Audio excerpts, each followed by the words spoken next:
ये question discuss कर लिए थे, नेक्स्ट क्वेश्चन कर लेता हूँ। देखिए 11, 21, 21, 41 और 51 का माध्य निकालना हमको, है ना। हमने 3 चीजें पढ़ी है, माध्य, माध्यक और बहुलक। 3 कॉन्सेप्ट पढ़े हैं 7वीं से, 6वीं 7वीं 7वीं में भी है, 8वीं में भी है, फिर बेसिक 9वीं में भी है। तो माध्य कैसे चलते हैं? माध्य मीन, माध्य एक्चुअली में जो कॉन्सेप्ट औसत का है। औसत में क्या करते हैं कि कुल जो आंकड़े दिए हैं, डाटा जो दिया है उसका योग बटे आंकड़ों की संख्या। तो वही कॉन्सेप्ट यहाँ मिलता है, जितनी संख्याएं हैं, आंकड़े हैं अलग अलग, 11, 21, 41 और 51, इनका योग कर देंगे आप और बटे संख्या, तो माध्य बराबर होगा, माध्य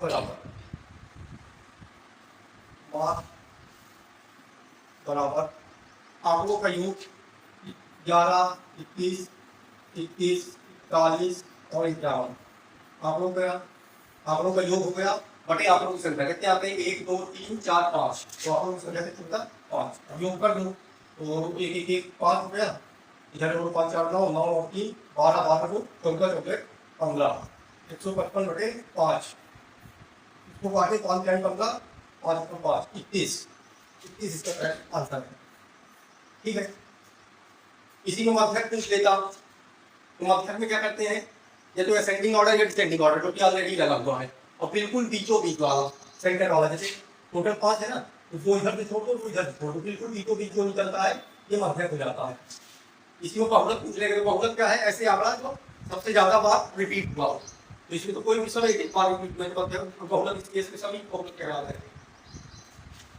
नेक्स्ट ये क्वेश्चन है आपका, ये आपका सिंपल इक्वेशन सॉल्व करने वाला क्वेश्चन है। यदि 4x + 3 अपॉन 2x + 7 = 3 है तो x का मान निकालो। बन जाएगा, तुम निकालो, कोशिश करो।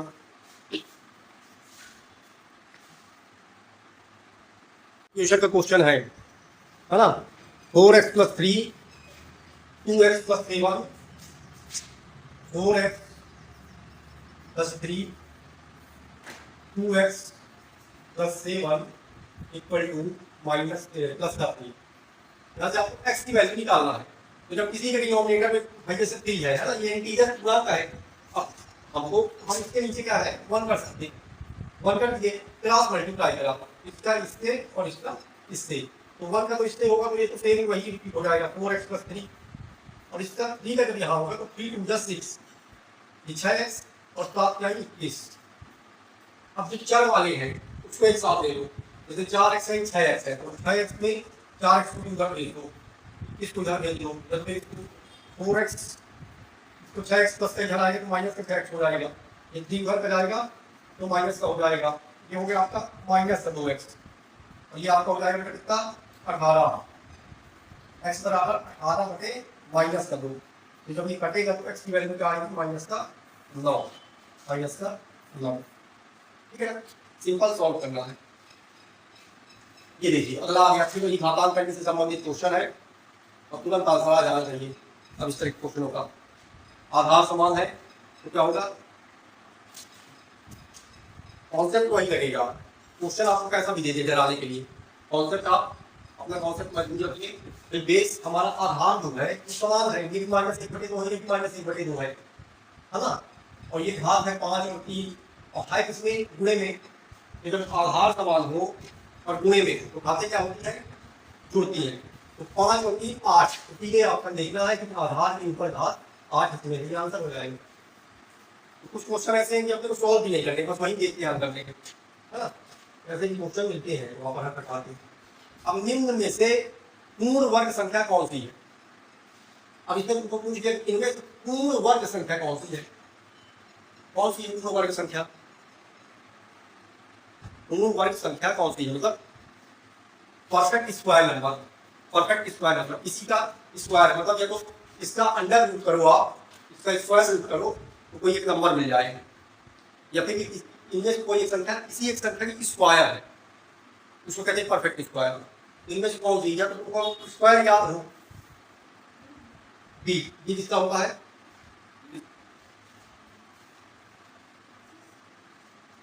which of the following is the perfect square?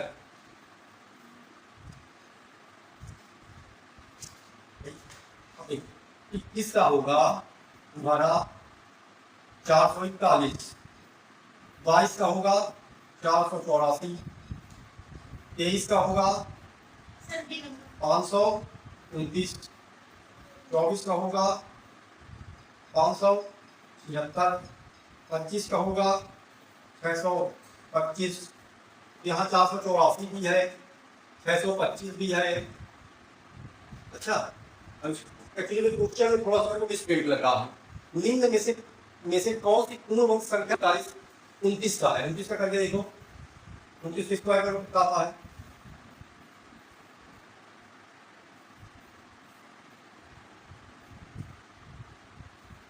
आठ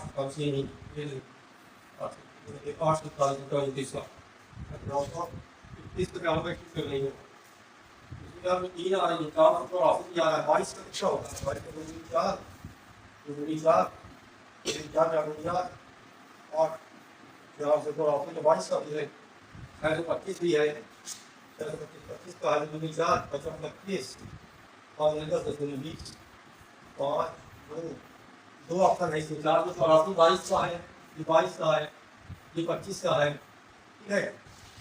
941 नहीं है और 25 भी नहीं है, तो यहाँ पे दो ऑप्शन नहीं हो रहे हैं। इनमें में से पूर्ण वर्ग संख्या कौन सी है? यहाँ पे दो ऑप्शन है, ठीक है। हो सकता है क्वेश्चन में प्रॉब्लम हो या ऑप्शन में प्रॉब्लम हो, दो ऑप्शन मैच कर रही है। 22 3 84 है, तो एक अपने को भी जाता तो अपन एक लगाते, लेकिन यहाँ पे दो ऑप्शन है, हो सकता है मिस्टेक हो। तो क्वेश्चन में एक आध इधर रहती है, जितना भी परफेक्ट पेपर यूपीएससी करके पेपर में गलतियाँ हो जाती हैं, कोई छोटी चीज। कौन सा व्यंजक बहुपद नहीं? Which is not a polynomial? Which is not a polynomial? अब सुन लोग यहाँ बेसिक यानी क्लियर होगा। बहुपद, बहुपद की परिभाषा क्या है? What is polynomial? भाई मैंने थोड़ा सा पढ़ाया था, थोड़ा सा पूरा टॉपिक में। बहुपद वहाँ पर मैं क्या बताया था? एक्चुअली बहुपद सतमी से बताते हैं, सतमी में भी है, जहाँ सिंपल इक्वेशन आती है ना। तो बहुपद से ही जहाँ अलजेब्रा चालू होगा, एक्स वाई जेड गणित में आएगा, तो वहाँ से बहुपद ही चालू होगा। बहुपद की क्या परिभाषा थी? बहुपद कभी भी आपको चेक करना हो, कभी भी आपको पॉलिनोमियल चेक करना हो, तो ये चीज याद रखना कि कांस्टेंट इनटू वेरिएबल की पावर होल नंबर के रूप में आपको होना चाहिए। होल नंबर मतलब एक तो आपके पास अचर हो, एक अचर हो, और अचर की गुणे में क्या हो, आपके कोफिशिएंट चर हो, अचर की घात क्या हो, पूर्ण संख्या हो। इसके रूप में कोई चीज आपको दिखेगी तो वह बहुपद होगी। अब अचर क्या है? अचर होते हैं सारे नंबर बेटा, सारी वास्तविक संख्याएं अचर हैं। वास्तविक संख्याएं जितने भी रियल नंबर, सारी वास्तविक संख्याएं पाई साई जो भी रियल नंबर सारा आता पढ़िए अपने। और चर क्या है? चर वही है एक्स वाई जेड, ये सब एक चीज कुछ भी, ये चर है, हाँ ये अचर है। और चर की घात क्या होनी चाहिए? पूर्ण संख्या। तो अब हम पहला चेक करते हैं, ये आपका अचर है, मानिए ये चर है और चर की पावर क्या है? पूर्ण संख्या, सही है। ये क्या है? अचर, चर, चर की घात 1, ये भी सही है। और ये क्या है आपका? अचर, और इसके गुणे में आपका कुछ नहीं है, मतलब कुछ नहीं, मतलब क्या है? एक्स की पावर 0 रहा होगा, और एक्स की पावर 0 का मतलब 1, ये 1 यहाँ पर डायरेक्ट आ गया, 1 है, इस 1 की जगह अपन कर सकते हैं। ये वाला पहला एकदम सही है। दूसरा कौन सा व्यंजक बहुपद? अच्छा कौन सा बहुपद नहीं है? इनमें से कौन सा नहीं है बताना। पहला तो है, दूसरा भी है। दूसरा भी देखो, चर की घात पूर्ण संख्या, अचर चर की घात जहाँ पे घात होती है 1 होगा, ये फिर से वही अचर, और चर नहीं है तो चर क्या होगा? 1, इसका गुणा 1 से होगा, 1 का मतलब x की पावर 0, और 0 है तो 0 की पूर्ण संख्या, मतलब ये भी है। दूसरा भी है। तीसरा देखिए, तीसरा देखना, ये है आपको बेटा चर, चर की पावर क्या है? पूर्ण संख्या, इससे गुणा में क्या है? 1 हो सकता है, ठीक है। दूसरा ये आपका क्या है? अचर, ये आपका है। और चर है, चर की पावर हम अंडर रूट है, अंडर रूट एक्स को हम क्या लिख सकते हैं? एक्स की पावर 1/2, एक्स की पावर 1/2 लिखेंगे। अब जब 1/2 आई तो 1/2 पूर्ण संख्या है नहीं, तो यहीं पर यहाँ गलती हो गई। यहाँ पर चर की जो घात है वह पूर्ण संख्या नहीं है, जब पूर्ण संख्या नहीं है तो ये कंडीशन सेटिस्फाई नहीं कर रहा, मतलब ये नहीं होगा। बाकी ये भी होगा, इसमें भी सेम केस, मतलब जो अचर है सर, ये अंडर हो सकता है, पाई हो सकता है, क्योंकि अचर में हम क्या कहते हैं कि सारे रियल नंबर, सारी वास्तविक संख्याएं हो सकती हैं उसमें। चर में क्या होगा, चर में X Y Z A B C D कुछ भी होगा, लेकिन इसकी जो पावर, इसकी जो घात है वो सदैव पूर्ण संख्या होनी चाहिए, पूर्ण संख्या होनी चाहिए, माइनस में भी नहीं जाएगी। जीरो हो सकती है, 1 2 3 4 5 ऐसे हो सकती है, माइनस नहीं होगा। अब 1/2 कोई पूर्ण संख्या थोड़ी है ये कंडीशन अपने को सेटिस्फाई करने है। तो इसके कंडीशन इसमें 3 में सेटिस्फाई हो रहे हैं, 1 2 3 में सेटिस्फाई हो रहे हैं, इसमें नहीं हो रहा। ये क्या बोला, बहुपद नहीं है, ऑप्शन ऐसा ऐसा उल्टा ऑप्शन बनता है नहीं करके, ठीक है ना। ये बेटा कांस्टेंट, इसलिए वर्ड का इंग्लिश लिखा था कांस्टेंट, ये वेरिएबल। ये कांस्टेंट का मतलब है कि जो चीज रहेगी वो रहेगी, कांस्टेंट है थ्रू आउट। और वेरिएबल क्या है, वेरी करता रहता है अकॉर्डिंग टू ड्यूरेशन, टाइम या कंडीशन, ये वेरी करता रहता है। मैंने एग्जांपल आपको दिए थे, है ना। जैसे सब्जी मंडी आप गए, 3 लोग गए सब्जी मंडी, अब उन लोगों को आलू खरीदना है, और मंडी में आलू का रेट है 10 रुपया पर केजी, 10 रुपया पर केजी मंडी में आलू का रेट है, ठीक है। इसको खरीदना है 2 किलो, तो ये क्या लेगी, 2 गुणे 10, इसका कितना लगेगा 20। तुमको लेना है 3 किलो, तो 3 गुणे 10 30 किलो। उसको लेना है 5 किलो, तो 5 किलो गुणे 10 उसको लगेगा 50 किलो। तो ये चीज जो कांस्टेंट है, ये क्या है, ये कांस्टेंट, ये बदल नहीं रही, ये कांस्टेंट है, यही हमारा रियल नंबर अचर है। और ये चीज जो वेरी कर रहा है अकॉर्डिंग टू पर्सन, इंसान के साथ अकॉर्डिंग टू कंडीशन, ये चीज बदल रहा है बार बार बार बार। तो ये जो वेरी करता है इसको आप एक्स कर लेते हैं, ये एक्स है। तो इसकी यदि इक्वेशन बनाएंगे तो हम कहेंगे 10x, आलू का जो रेट है वो 10x है। अब x तुम अपने हिसाब से रखो, तुमको 1 किलो लेना है तो x की जगह 1 रख दो, तो 10 से कम 10। तुमको 5 किलो लेना है तो x की जगह 5 रख दो, तो 10 में 5 50। तो ये कंडीशन बनती है। अगला देखिए, इसको करने की कोशिश करो, थोड़ा सा दिमाग लगाओ। एक चतुर्भुज के 3 कोण दिए हैं, चतुर्भुज के चारों कोणों का योग होता है 360 डिग्री। चतुर्भुज के चारों कोणों का योग होता है, कोई भी चतुर्भुज है, ये आयत है, रेक्टेंगल है, स्क्वायर है, कुछ भी, कोई भी चतुर्भुज है उसका मतलब नहीं है। 3 कोण दिए हैं हमको, एक क्या है मान लीजिए 100, ये दिया आपका 100, ये 100 है। अगला दिया आपका 110, ये दिया आपका 85, चौथा 19 का है, तो चौथे को एक्स कह देते हैं। अब हम ये जानते हैं कि चतुर्भुज के चारों कोणों का कितना होता है 360 डिग्री, तो सबको जोड़ के बराबर 360 डिग्री कर दो, यहाँ एक्स, ये 360 डिग्री, ये सब जोड़ोगे तो ये 210 210 295, 360 डिग्री माइनस 295, एक्स कितना आएगा 5 ये आ गया, और ये 65 डिग्री आपका आंसर, 65 डिग्री आपका आंसर। चलिए ये क्वेश्चन करिए।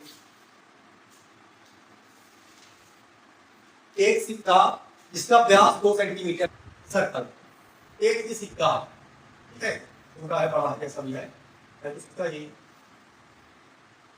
आपका एक सिक्का, ये सिक्का, इसका व्यास दिया हुआ है, इसका क्या दिया था व्यास।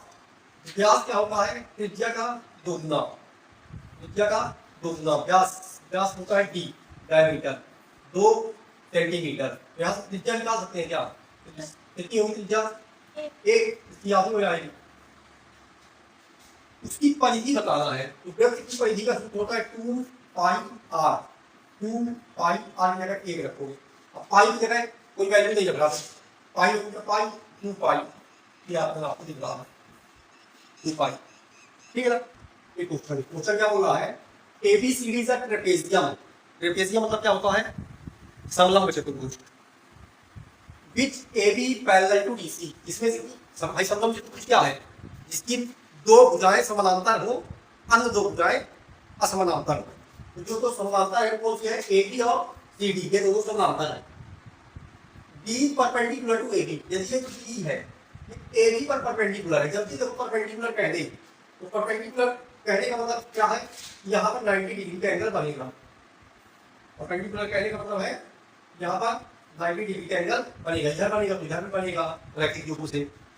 अब देखो AB बराबर 2BC है, ये AB जो है ये DC का 2 गुना है, एक कंडीशन आपको ये भी दे दिया।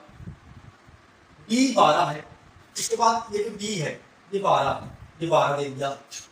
एरिया ऑफ एबीसीडी, अब एबीसीडी का एरिया भी दे दिया तुमको, ए बी सी डी पूरे का area 144 centimetre square. Then the length of AB, ये सब देखकर एबी पूछ रहा है वो, ये सब देखकर एबी पूछ रहा है। क्या करेंगे बेटा, मतलब तुम उसका area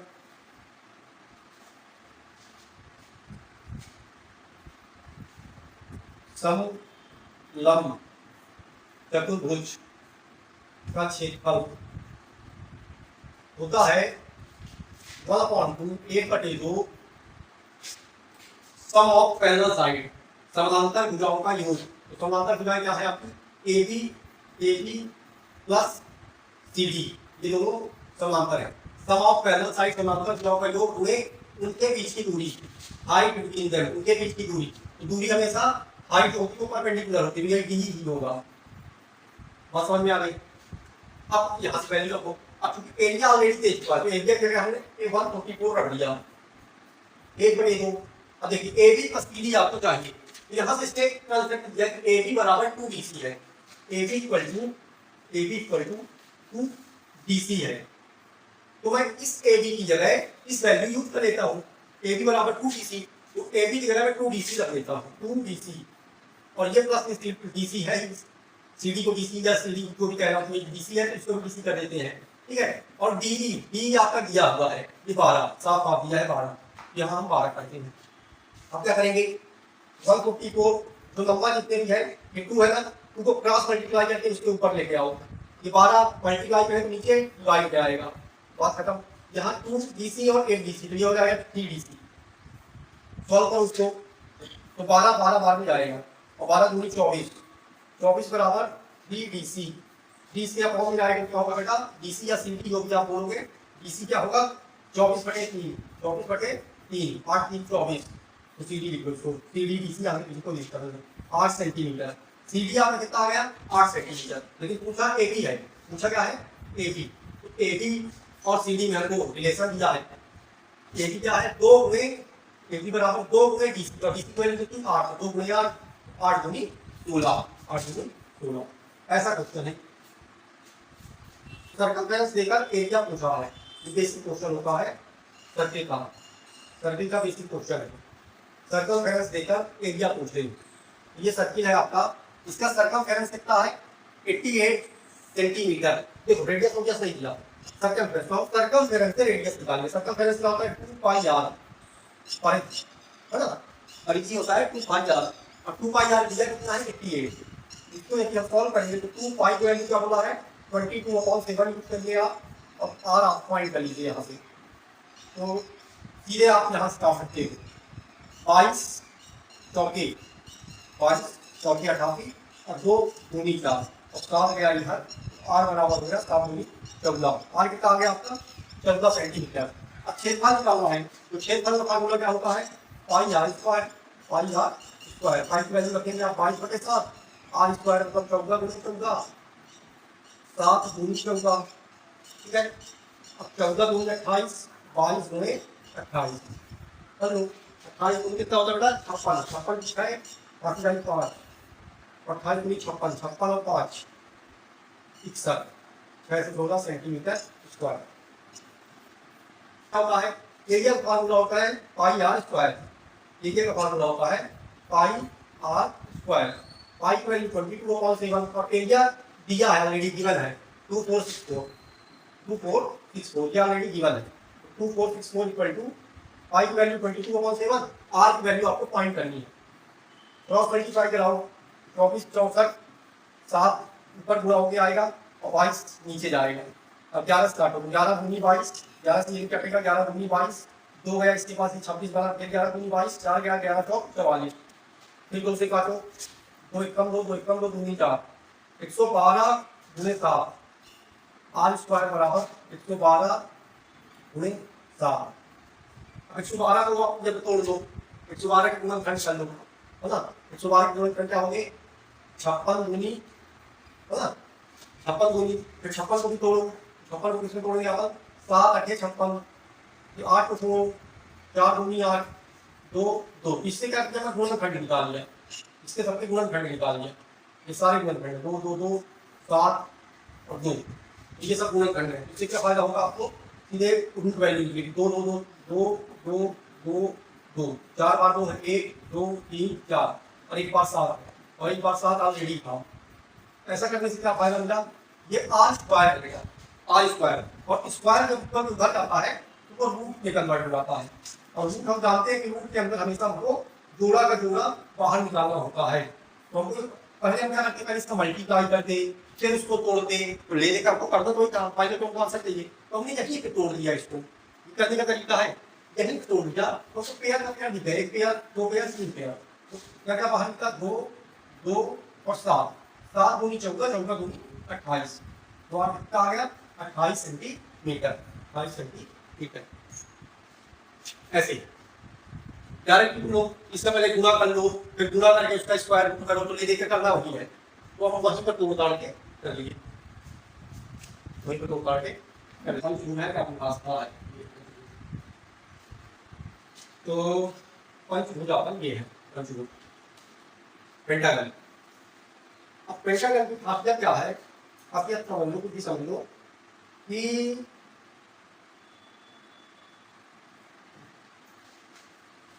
interior angle of pentagon, पंचभुज के आंतरिक कोणों का योग कितना होगा, पंचभुज के आंतरिक कोणों का योग, पंचभुज के आंतरिक कोणों का योग कितना होगा। मैंने आपको एक फार्मूला दे दिया है, फार्मूला क्यों भूल जाते हैं बेटा, इस तरह किसके किसके याद करते बैठोगे भाई, त्रिभुज का याद है, चतुर्भुज का याद है, पंचभुज, षष्ठभुज, सप्तभुज, अष्टभुज, सिंपल एक फार्मूला है, कई बार मैंने दिखाया आपको, फार्मूला बिल्कुल याद कर लो, n-2 into 180। क्या फायदा इसका, इसका फायदा ये है कि सर ये n क्या है, ये n है नंबर ऑफ साइड, कितनी नंबर ऑफ साइड है 5, यहाँ पे 5 होती है, 5 - 2 into 180, 5 में 2 गए 3, 18 दूनी 36, 18 की 54, 540। इसका फायदा क्या है, तुमको याद नहीं करना पड़ेगा, चाहो तो त्रिभुज का भी मत याद करो, त्रिभुज में भी 3 रख दो, 3 - 2 1 1 2 180, चतुर्भुज। ये फार्मूला बहुत इंपॉर्टेंट है, जब लोग बार बार याद कर रहे हैं, ये फार्मूला बहुत इंपॉर्टेंट है, फार्मूला बार बार इंपॉर्टेंट है। तो ये तो हमको पता चल गया कि पंचभुज के आंतरिक कोणों का योग 540 होगा, 540 को ए दिख रहा है 40, ये दिख रहा है 40, ये 40 है, ये 40 है। अब आप ये जानते हैं कि सरल रेखा पर बना कोण 180 अंश का होता है, और यदि वहां पर दो कोण हो, दो संलग्न कोण हो, तो वहां पर रैखिक कोण बनता है, लीनियर फिगर। तो ये यदि 60 दिया है, तो ये 180 में 60 हाथ घटाओगे तो ये कितना होगा 120, बात सही है। ये यदि 50 दिया है तो रैखिक कोण ये कितना होगा 130, 130 होगा ना, 120 होगा, ये 130 होगा, ये 40 है, ये दोनों x है, ये दोनों x है। बस पंचभुज के पांचों कोणों का योग कितना होता है 540, तो पांचों कोण आपको मिल गए। पहला क्या है 40, दूसरा क्या है x, तीसरा क्या है 120, चौथा क्या है 130, पांचवा क्या है x, ये सब का योग कितना होगा 540। हल करो इसको, तो 130 120 कितना हो गया, 250, 250 में 40, 290 और x 2x धन 290 बराबर 540। अब 290 इधर जाएगा तो 540 में घटेगा, 540 माइनस 290 कितना होगा बेटा, यहाँ ये होगा आपका 10,300, 250, 250, 2x बराबर 250, x बराबर 125 डिग्री, x बराबर 125 डिग्री। ऐसा कॉन्सेप्ट वही है, एक फार्मूला, उसमें तुमको पंचभुज दे दे, हो सकता है अगला क्वेश्चन षष्ठभुज दे दे, सप्तभुज दे दे, तो कॉन्सेप्ट केवल फार्मूला n-2 into 180, इससे तुमको बहुभुज के आंतरिक कोणों का योग पता चल जाएगा। और कोई क्वेश्चन ऐसा आ जाए कि बात को, तो मैंने एक सिंपल लाइन बोला है कि कोई भी बहुभुज हो, त्रिभुज, चतुर्भुज, पंचभुज, षष्ठभुज, बाह्य कोण का योग सदैव 360 डिग्री होता है, सदैव ऑलवेज, ठीक है, वो 360 ही रहेगा।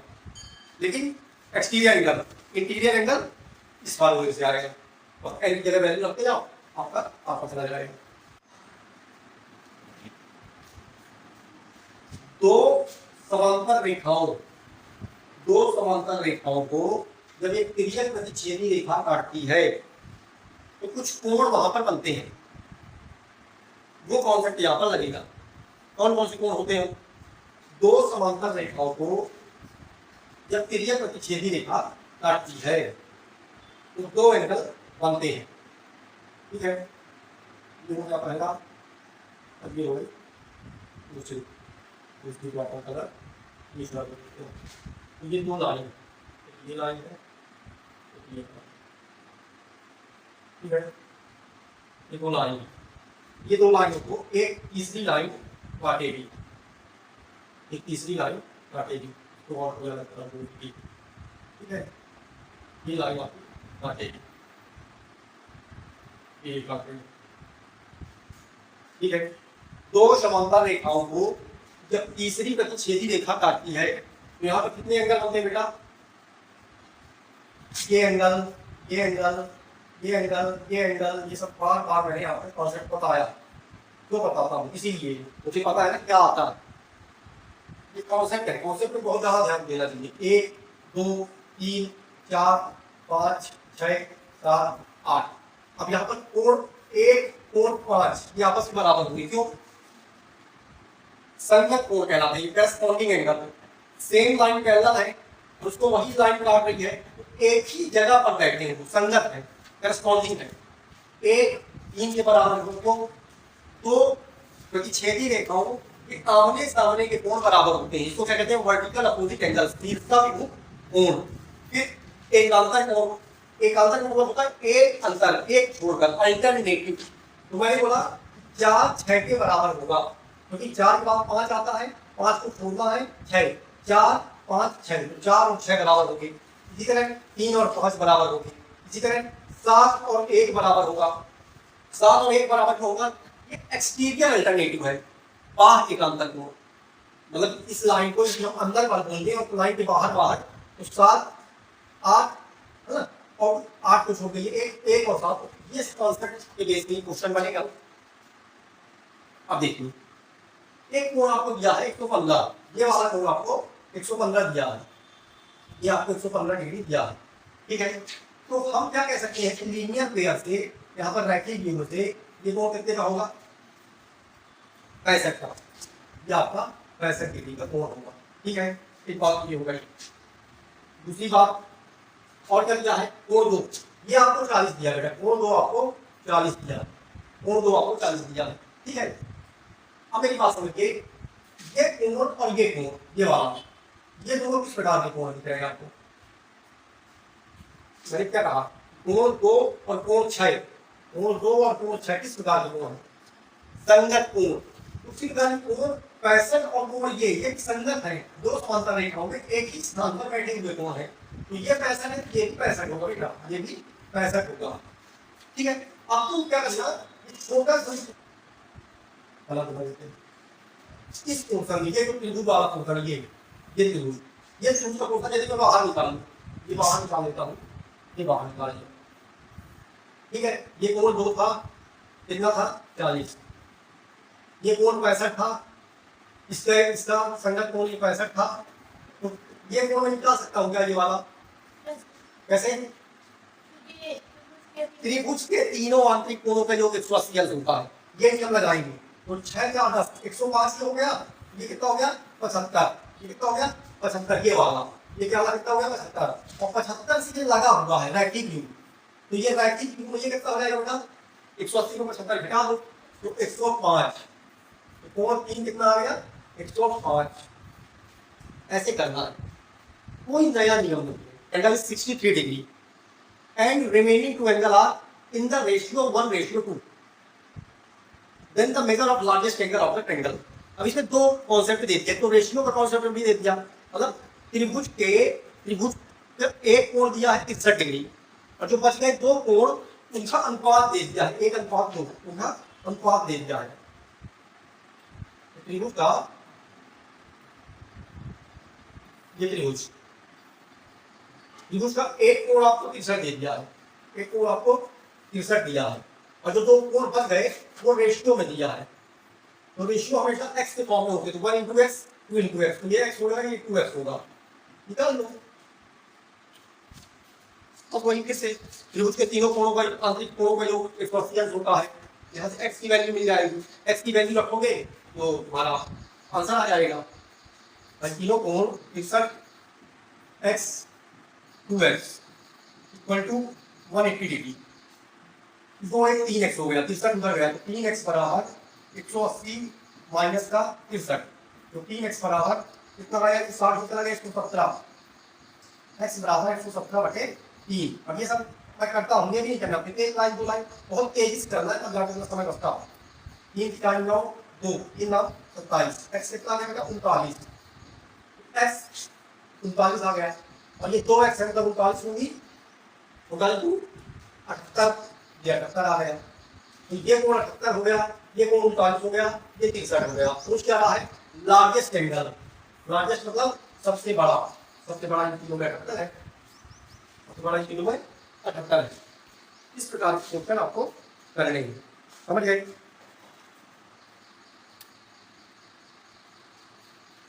तो वरुण जो है बेटा, वरुण जो है तो आज की डेट में x साल का है, x उसकी क्या है, x एज है आज, x है, हमको पता नहीं कितने का है लेकिन x का है। वरुण को क्यों माने सर, क्योंकि वरुण के अकॉर्डिंग आपको ऋतु का दिया है, Ritu is 4 year younger than her brother Varun, Varun से 4 साल छोटी है, तो ऋतु कितनी की होगी, ऋतु कितने की होगी, वरुण से 4 साल छोटी, x - 4, मतलब क्या, कैसे सर, मान लेते हैं वरुण 20 साल का है, मान लेते हैं, तो ऋतु कितनी होगी, उसमें 20 में 4 हटा देंगे 16 साल, यही होगा।